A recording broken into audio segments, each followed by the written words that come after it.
let me just file my complaint right now. This guy. Another complaint? Yes. During the Halloween season, you know the I knew morale exactly. around here is so high. It's lovely.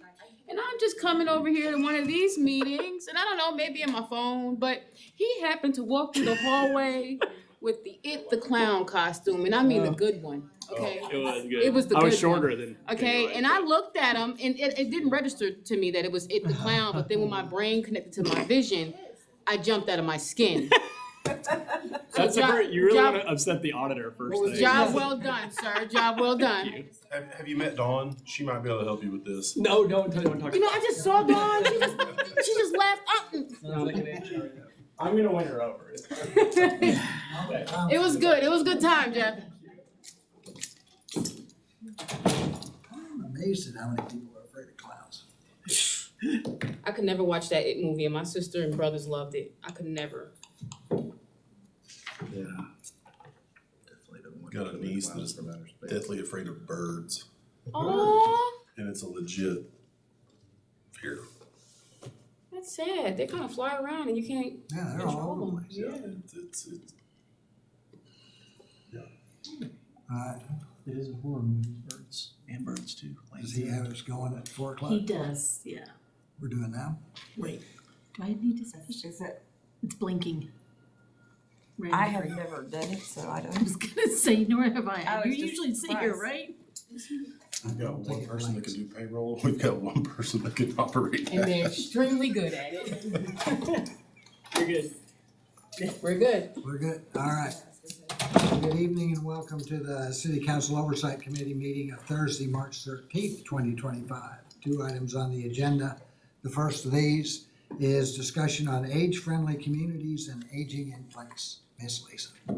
Thank you, Mayor, council members. I will be the first to admit to you that this is a subject that I had just a very vague idea about and dug into this. So I will show you what I came up with and we can go from there, okay? This is stemming from, if you recall, at our retreat last year. Yep. So this was brought up as one of the initiatives. I think it was yours, wasn't it? It was based on a constituent who's an occupational therapist that helps people age in place, and it comes from the AARP. I think that's what you were digging into. Appreciate the She work. was the lady with the square card or cup. Yeah. Mine works. You know, I will tell you, I was surprised. I had always thought that just the general idea of aging in place was just accessibility, and I learned that it is so much more than that. So, the primary goal, as you can see, is ensuring older adults can live independently, safely and actively within our community. Really what the question is how can we, not just the city of Norman, but the community as a whole, support older adults in maintaining their independence and quality of life in Norman? So when you look at this, 13.4% of our population is 65 and older, about 17,000 currently. In 10 years from now, we're going to go from 13.4 to almost 20%. That's just following the age pyramid that we have, and this is what the projection is. That's 1 in 5 of our citizens. So aging in place is, as I said, the ability to live in one home and community safely, independently, and comfortably, regardless of age or ability. It's more than just modifying the homes. It's about ensuring a holistic environment where the seniors can thrive. And it does require a coordinated effort across multiple sectors, including the government, businesses, and community. The age-friendly community supports livability through housing, transportation, healthcare, and currently just wrapping up the AIM process that, you know, we were all well aware of where we have some shortcomings at, including affordability, accessibility, limited transportation options, and barriers to healthcare services, that a lot of it is tied to transportation as well as the affordability of those. AARP, the American Association of Retired Persons, I believe it is. I always just say AARP. they have come up with this set of principles that focus on what they call the 8 domains of livability. It includes well-maintained sidewalks, parks, trails, age-friendly street design, which enhances the walkability, diverse housing options, including not only single-family homes, accessory dwelling units, and apartments, all with universal design and home modification programs that can support aging in place as needed. Reliable transportation services, including senior-friendly public transit and specialized mobility services. They can reduce the car dependence of the seniors. Community centers, intergenerational engagement, and access to health care and wellness services. Promote social health, just a second here. Recreational program, civic engagement, community inclusion involves citizen participation in decision-making, volunteer opportunities, and age-friendly business policies. So you see here, it is not just the built environment, but also the social environment, and that was what was eye-opening to myself. So, AARP has come up with a network of certified age-friendly communities. It was founded in '06 in conjunction with the WHO. There are over 250 communities currently participating in this. It serves as a catalyst for both the local leaders and of the officials and involved residents to implement the types of changes that make communities such as Norman more livable for older adults and people of all ages. So what this does is it tends to set up a framework. They provide support in order to guide us as far as the engagement that we have with the citizens and what other communities have done. It's actually a 2-year preparatory to where we will, if we elect to go with this, lots of meetings, lots of interaction with different leaders as well as citizens. We will need to do a needs assessment that will be kind of setting the baseline of data that we will need to be looking at as we go forward.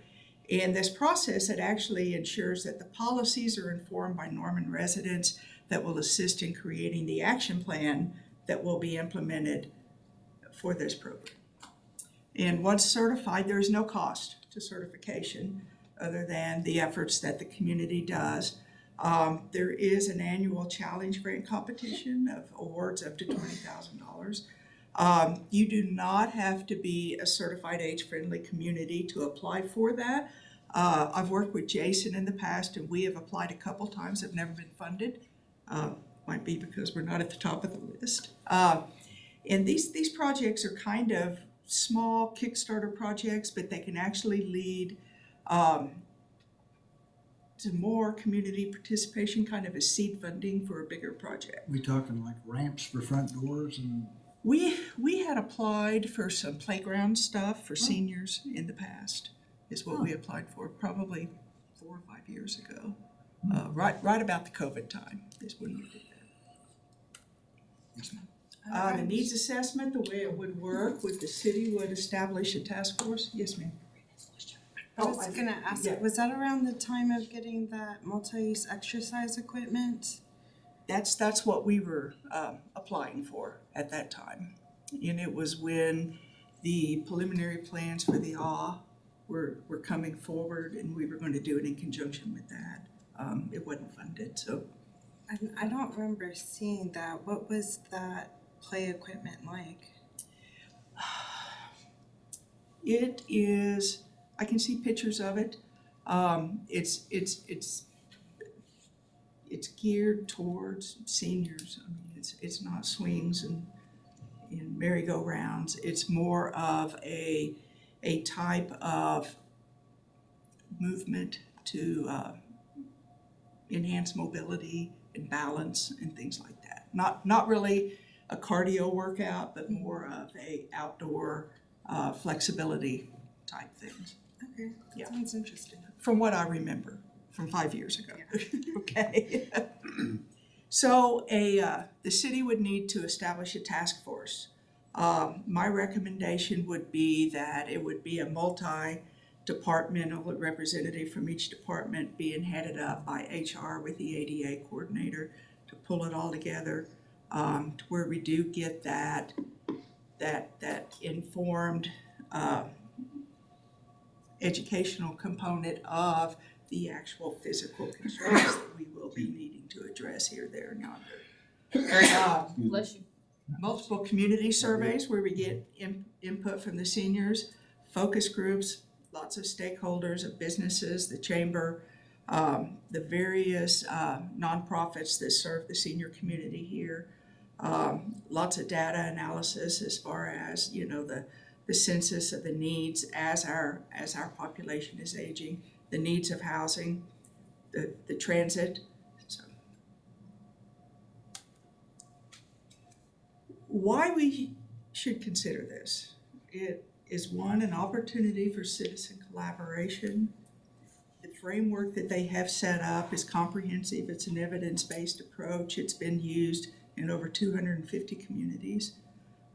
It does open the door for funding and grant opportunities, and it does provide intergenerational benefits and long-term planning opportunities. So next steps is for the council to decide if this is a direction that you would like to go, appoint a task force, begin the community outreach and data collection, and develop and implement the age-friendly action plan. The actual specifics of it is that the mayor will send a letter to AARP requesting to be considered for inclusion, and then at that point they will set us on the path to Step-by-step thing, kind of. Yep. Yes, ma'am. So, yeah. Obviously, I'm all for it. I see a lot of benefits to it, especially grant funding opportunities. Also, I see the opportunity to have some of this data coming from like the pro-housing grant and some other things we're doing. So now's a great time. Right. You know, recently just wrapping up the data portion of the AIM process, you know, we're in between census dates. Recently there was just a release of a data of the American Community Survey. So the data that we have access to is very, very fresh right now. That will make the effort a little less burdensome since we do have access to reliable data on hand that we just got. So I think that would make a wonderful thing, being over 65. I think we know, those of us that are, know that in the moment of 2 or 3 heartbeats, you can have a stroke. You can do all kinds of things that change your life immediately, and it's more probable at any given time. And so these are good ideas. At least have something in place. I don't know that it's our business to basically build anything for anybody, but it is a way to be able to ask developers if they want to. There are quite a few of those retirement villages, that's probably the wrong word, that's crass or whatever, but that people build where people have a nice life together. I mean, we've got too much house. Don't have kids anymore. Yes, ma'am. Oh, Josh is next. I was just gonna ask how quickly theoretically can this designation be obtained? it's about a 2-year process of research and writing and applications to be able to be certified. And then it's a 3-year process to implement the action plan that we come up with. And at the end of that total 5 years, what they ask for us to do is to revise our action plan on what we've gotten done and other things that we have identified and resubmit and go from there. So it's 2 years, then 3 more years, and then we can sign on for a longer. Is that a hard 5 years or can it be implemented quicker? It depends on how fast we get that first 2-year part done as far as the research and the action plan. I would say let's pursue that first 2 years very aggressively and as aggressively as we can. How much longer are you gonna be here, Lisa? It's gotta be more than 2 years. I agree. Well, that depends on a vote going on in Washington right now. So. Yes, I just wanted to speak to the housing options, like ADUs being a part of the housing plan. Mhm. You're mentioning too much house for some people. And then I would also say there are some other housing options where it's like tiny homes. So not necessarily an ADU, but kind of on its own plot in a like pocket neighborhood, for example. Yeah, there's like a variety of types. even townhomes that aren't, I guess it couldn't be a townhome, it doesn't have a second story, but houses that are together, I can't think of when you buy the house, but it's an apartment, basically. Those kinds of things that could be fun. And I think one of the things that happens to a lot of older people is they get sedentary. So the whole thing is to move. If you don't move, Right. you're dying. And it's fun watching cowboy shows on TV all afternoon, but it's not very good for you. And so, we've got to have other things to do. Because there's, you think about 65, I used to think of that as being old. Now I don't. And so, Well, I mean, that's me. I'm almost 65, and I always thought that was just, yeah. it's here, And And so many things that researching through this, so many things that they recommend as action steps we have already done, such as the ADU. Yep. We have the program through Development Services on visitability for single-family homes, which gives a builder a little bit of a financial incentive on their building permit to make the home visitable, not necessarily accessible.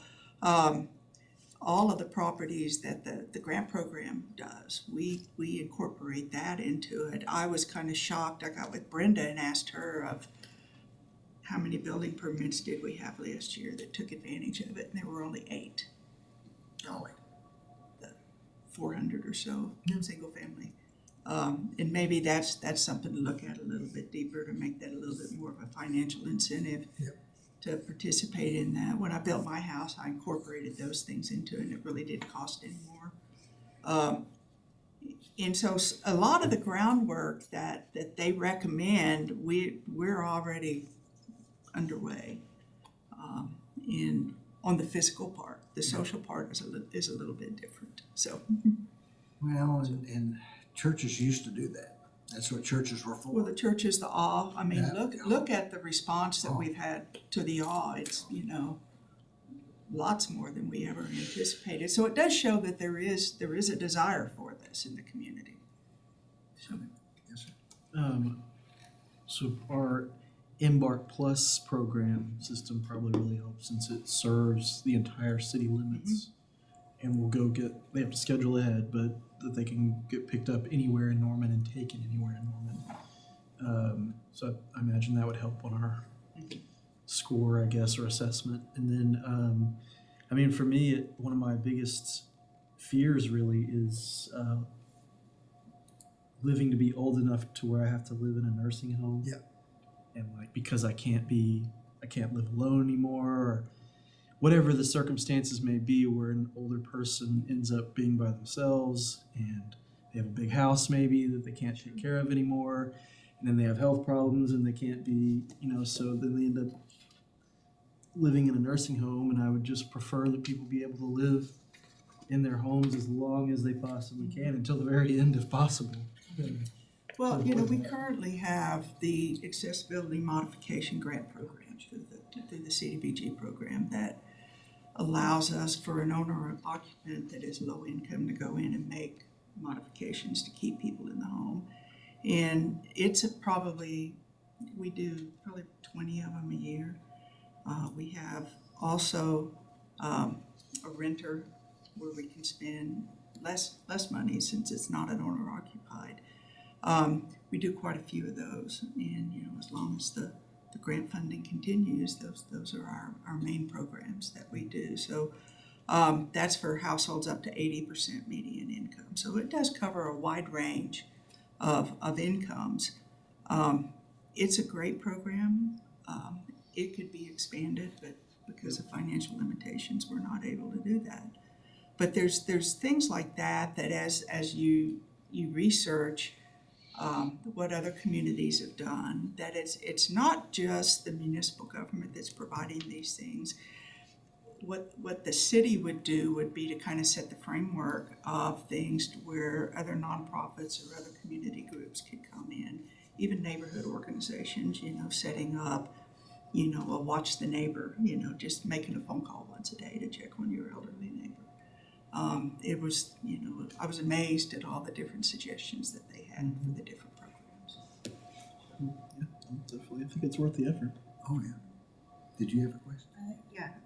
I was gonna say, I like the neighborhood organizing component. I didn't realize that was a part of it. I wanted to speak to the social aspect and the function the ALL fulfills. When they had their 1-year celebration, there were a lot of, I'm gonna just call them testimonials from people talking about how, basically were a depression nap until 12 p.m. and then getting up and having a reason to get up early and go somewhere and interact with people, giving them a new sense of life.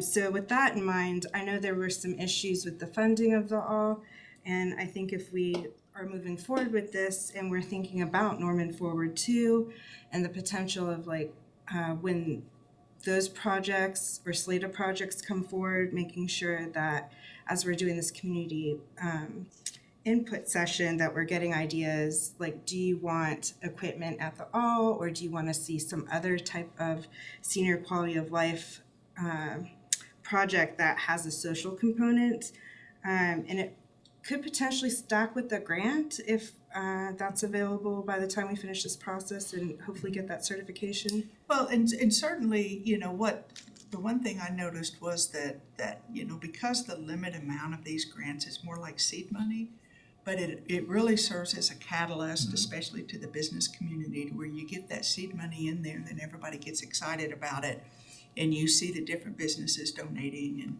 and bringing it to the vision. So. One thing I'd like to see added to that is there are people who are at median income or just a little bit above it, but they still need repairs to be able to keep their house habitable.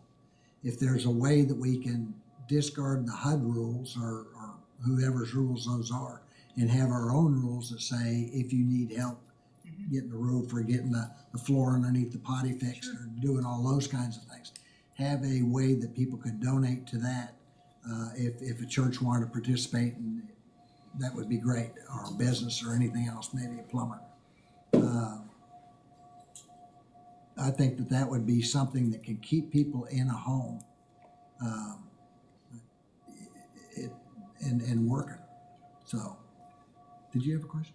I was just gonna say that I support this fully. I really like Councilmember Hinkle's idea of let's try to shorten that 2-year span as quick as we can. I'm sure we probably can't compress it into 6 months, but I love it. I think it's a great idea. Thanks for bringing it forward. Well, that seems like the answer. If you'll get me a letter to initiate that, did they give you a template? Yep. If you'll give that to me, I know how to sign my name. So, we can do that. All right. Very good. Next item on the agenda is talking about, golly, sneaking phones. Library. I'll go grab them. Rick, I texted, we're not sure where Rick, but I can we give got it. Jason. Oh, Hey! I'm the, legal representative today. I stayed at a Holiday Inn last night. Give you a little quick update that on our part of the library. Not a whole lot to probably share from the legal side of it. They're still going through discovery portions of that.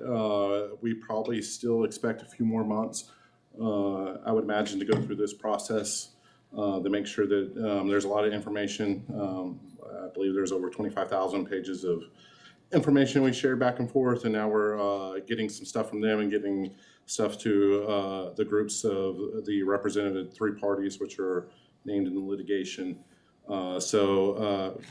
That's basically the quick update on the litigation portion. On the library side, we do continue to work with the Cavens Group to go in there and make sure that the building is dry after storms. We're still having a whole lot of water infiltration when we get rains. That is getting cleaned up every single time we have in there after rain. We also do have them going in there on a weekly basis and do making sure that we still have we do still have contained areas that are in there that are contained from the rest of the building, keeping what is, we know that there is mold in certain areas away from the materials that are still inside the building. And besides that, we're still working with the library to find a place to move the books where they can get back into circulation. We just have not quite got there. Yes, sir. What's the hang up with that, or is it just? Just finding a place that we can agree upon to move the books. I wouldn't think that was that hard, but okay, I'm amazed. Yes, sir. Trying to find it cost effective. Yes, there's a lot of factors that go into it, and it has to be climate controlled. They have to be able to, employees get in and out of there on a daily basis to get the books and put them back in, like I said, circulation. There of some kind. Plenty of places that have more recently been like Spirit Halloweens that surely would work, right? We submitted those to them. They don't necessarily agree on the old CVS. That's the reason we're still looking for a different place. I mean, I'm assuming that this isn't going to be resolved. Like, it's not going to be reopened in the next couple of years. I would guess like 5 is the window. It's hard to put a guesstimate time on it. It all depends on Actually fixing it, getting it reopened. and we don't know if litigation is going to be the final straw. It could ultimately lead to a mediation of some sorts, and that's what we're hoping. That would be the quickest solution to it. But hopping in there, figuring out exactly what the fix is, how much the fix is, negotiating that price. We would, if it is what we kind of might imagine it is, it would probably be over a year to repair the building. So after it's resolved, correct. That's how long it could take. So, and we have retained outside legal counsel. Yes, sir. And we're down that road.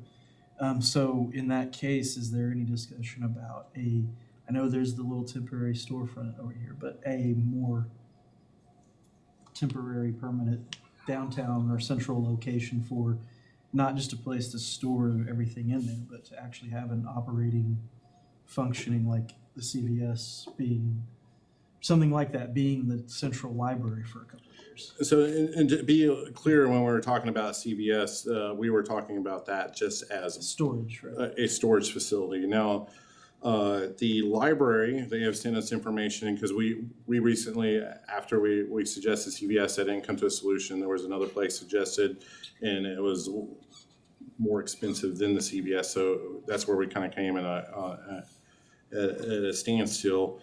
They did do a survey of their customers, and they had several hundred replies. And the number one priority is to get those books into circulation, not necessarily have a place for the congregate or have your regular library. They still have, of course, the west side, east side, and they have the Maker's Lab that's already downtown. So if you go according to what their survey indicated it's most important to get those books into circulation.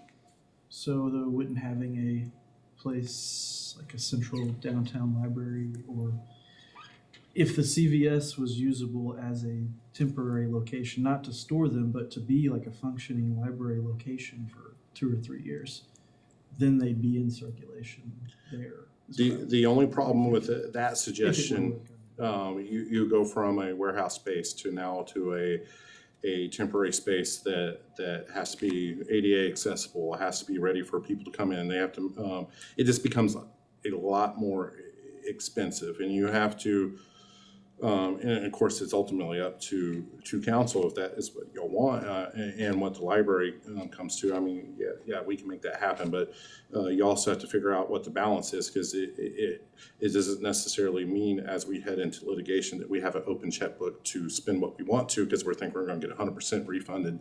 There's going to be, or paid back by these groups, there is going to be a balance somewhere, and we don't know necessarily. That's where you get the legal minds. You don't necessarily know where that balance is, or what can we get necessarily reimbursed by the design and construction teams.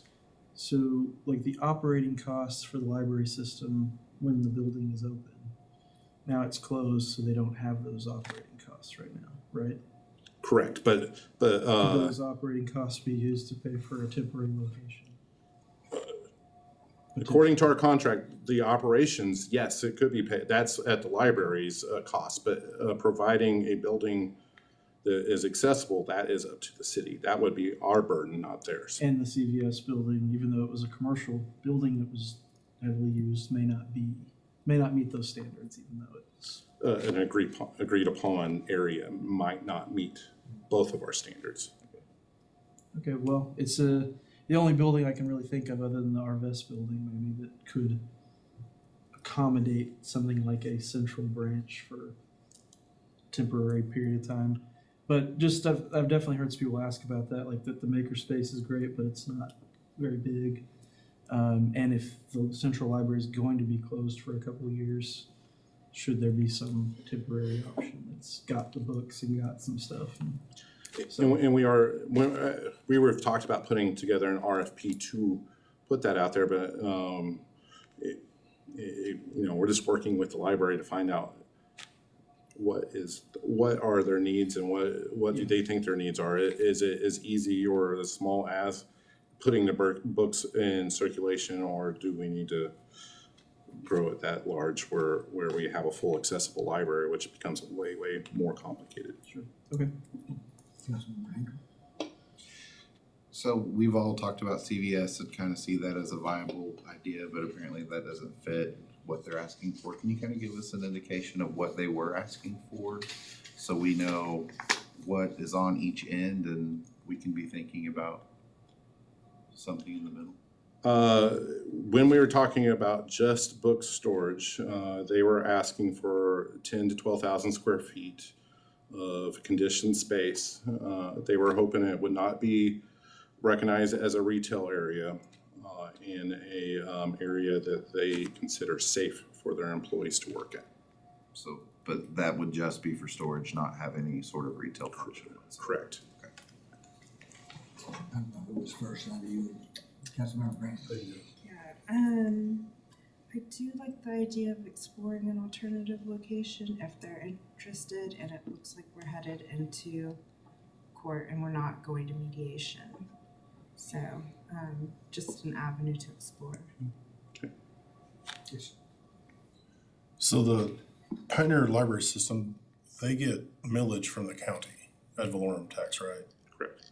And they're still getting that even though they're not doing anything to Central Library. Correct. Their population, their survey they sent out said the number one goal is we want those books in circulation. That is what their customer base or the residents said back to them, yes. And we've provided a space that would get, is it all of the books or a lot of the books or most of the books into circulation? 10 to 12,000 square feet would fit all the books that are currently in the library, the central library. Right. And that wasn't acceptable to the Pioneer Library Board To move it into that? To their staff. Not, I don't think I don't know if it ever got to their board or not. So the holdup isn't it's not that the city of Norman's not providing a space, it's the Pioneer Library System doesn't like the space that's available? Is that accurate? They don't like that space that we offered. Okay, so they're the holdup. You can see that. Not the city. Yeah. Yes, you can look at it that way if you want. Well, it would seem to me that I don't know how big that CVS is, but it's gotta be 10,000 feet. It's around 11,000 square feet. And so, I mean, it may be crowded and it may not have all the offices, definitely not be as nice as the library, but I'm with you. It's beggars can't be choosers when it comes down to it. And they probably have to put in, I don't know how many bathrooms are in there. I don't know every bathroom at CVS, if there even is one, but they'd have to put in enough bathrooms. There's restrooms. Let's say it's comparable to the West Side Branch Library. Yeah. Yeah, and I would Same imagine size it of being building. recent enough to Maybe be a little bit ADA. smaller than that building. It wouldn't have as many restrooms. We didn't do an ADA evaluation on it. If you're talking about it being open, we were just thinking just storage. Yeah, storage. Well, if I may, It could fit the books. I'm just thinking like, yeah, if there's a storage place where most of it needs to go, and if the CVS or another location could work as a downsized branch, like the West Side Branch or the East Side, and I don't know, that's just something to explore. And we got kids coming up for summer. My kids grew up in the library, particularly on hot or rainy days, stuff like that, and sitting in there, and they could do the stuff that kids do in libraries. That's an important function that we've been out of for 2 years. A year and a half, years in 3 months or something.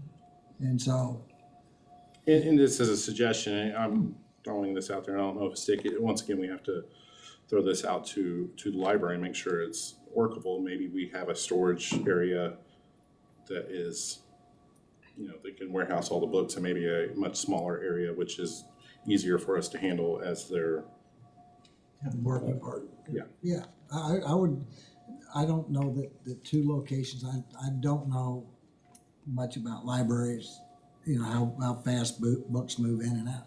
But it would seem to me that getting the majority of them somewhere and get something working to give people a space, they're gonna be more dissatisfied if they have nothing than dissatisfied because it's not pristine. And it just seems as though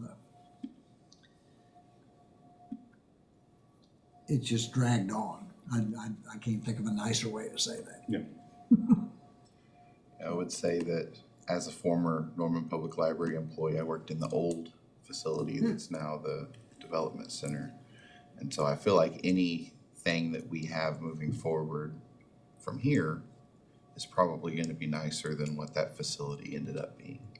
So if there's a way that we can get a retail spot open for them to where those people are back and it's getting visits again from patrons, and providing those services on the bus route, that's the way to go.